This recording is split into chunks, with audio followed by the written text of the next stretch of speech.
Indonesia menyelenggarakan pemilihan terhadap presiden serta anggota-anggota parlemen pada Rabu, tanggal 14 Februari tahun 2024. Sejauh ini penghitungan masih terus dilakukan Komisi Pemilihan Umum (KPU). Simak hasil quick count pemilu 2024 hanya di CNBC Indonesia. Klik di sini. Hingga Kamis, tanggal 15 Februari tahun 2024, penghitungan suara resmi masih terus berlangsung di KPU.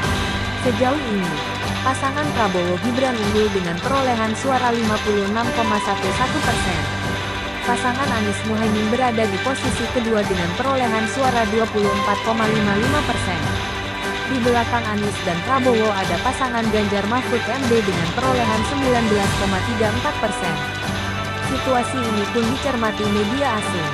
Salah satunya adalah The Economist, yang menyoroti tajam jika Prabowo dan Gibran benar-benar menang sesuai penghitungan quick count sebenarnya.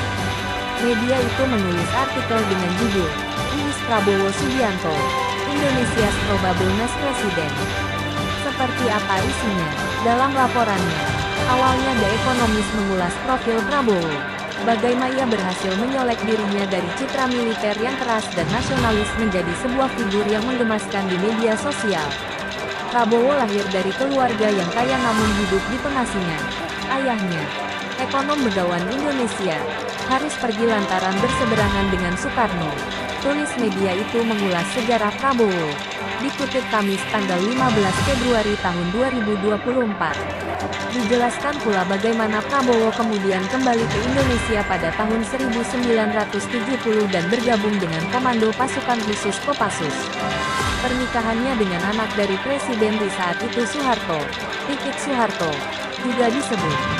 The Economist juga menjabarkan karirnya militernya, di mana ia diklaim melakukan pelanggaran hak asasi manusia, HAM, dalam perang di Timor Leste dan reformasi 1998. Ini, tulis media itu, sebagai bentuk Prabowo melindungi mertuanya. Militer kemudian mengeluarkannya. Ia kemudian bercerai dengan istrinya dan kembali hidup di pengasingan. Tambahnya, Prabowo kembali pada 2008 dan membentuk Partai Gerakan Indonesia Raya Gerindra.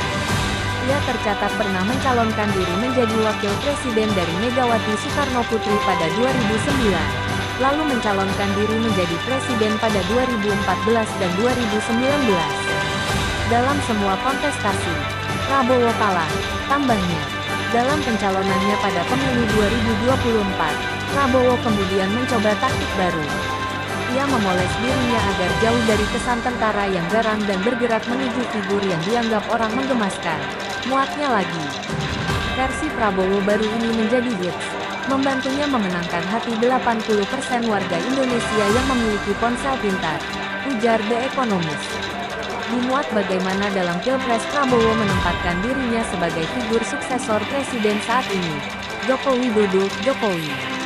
Ia berjanji melanjutkan hilirisasi mineral dan proyek pemindahan ibu kota ke Ibu Kota Nusantara (IKN). Namun, media itu secara blak-blakan mengungkap kekhawatirannya ke Prabowo. Persoalan HAM-nya masa lalu. Salah satu yang dilirik, akademisi, aktivis, dan jurnalis terkemuka Indonesia telah melabeli pemilihan kali ini sebagai pemilu paling tidak demokratis semenjak masa reformasi. Papar media itu lagi.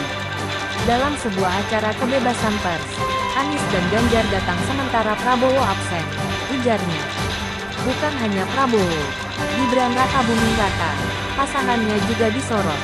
Gibran disebut sebagai merupakan putra Presiden Jokowi, di mana pencalonannya mengundang kontroversi lantaran adanya aturan baru yang dirombak via Mahkamah Konstitusi (MK). Diketahui, saat perombakan aturan, Ketua MK dikepalai oleh adik ipar Presiden yang juga paman dari Gibran, Anwar Usman. Kondisi ini disebut sebuah pelambengan kekuasaan dari rezim Jokowi yang nyata. The Economist memuat komentar akademisi dari Australian National University, Marcus Nitzner, di mana ia menyebutkan bahwa demokrasi di Indonesia sangatlah lemah dengan kemenangan Prabowo.